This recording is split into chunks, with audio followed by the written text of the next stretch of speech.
taught him to move like this? He taught himself. If I take the pieces away, he just keeps playing in his head day and night. I can tell you he has great potential. American chess prodigy Bobby Fischer became the youngest ever grandmaster in the history of the game. Where do you go from here? I want to play the Russians. They're the best in the world, and I'm going to beat them all.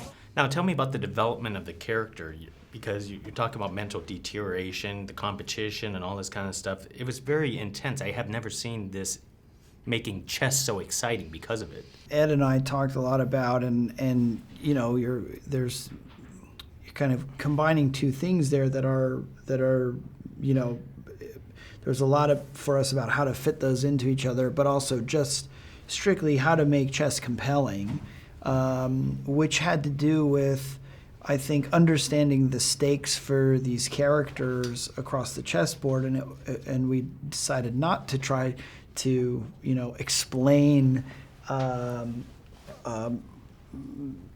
to play in the game of chess, but more the circumstances and stakes, and then of course understanding at that point where our characters were, what it meant to them, and for Bobby, how fragile Bobby was.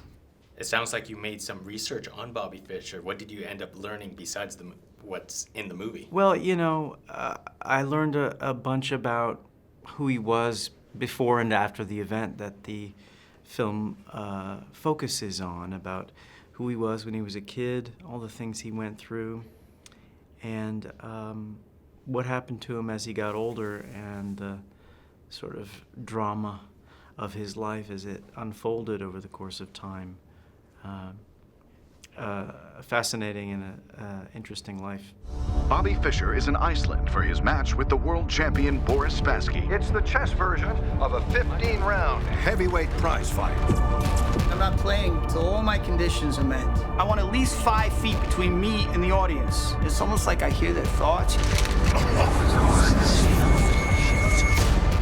We're talking about a character like Bobby Fischer, who a lot of people know his history and so on. So how do you basically carefully step over what's history, what's accurate, you know, and trying to make a movie at the same time? Yeah, I mean, you know, this is a case in which the actual history really conforms to some very interesting dramatic shape. The fact that he was this young kid who was anointed, who had struggled. The challenges of his psychological issues were obstacles. At the same time, he was, in fact, the kind of the victim of media culture for the first time, in which the scrutiny was really brought to bear on him, and that's new.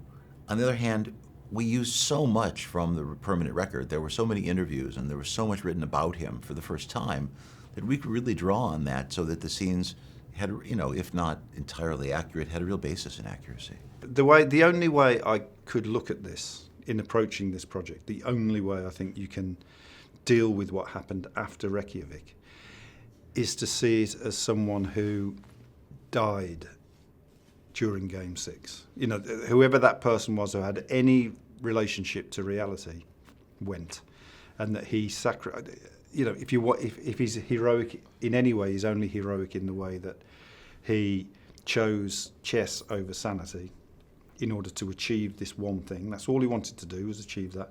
And once it was done, I see him as someone who just went drifting off out into outer space. He'd gone, and all the terrible things he said and did are the result of insanity, I think.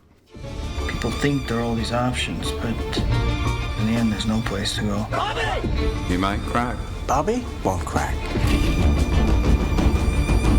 He will explode.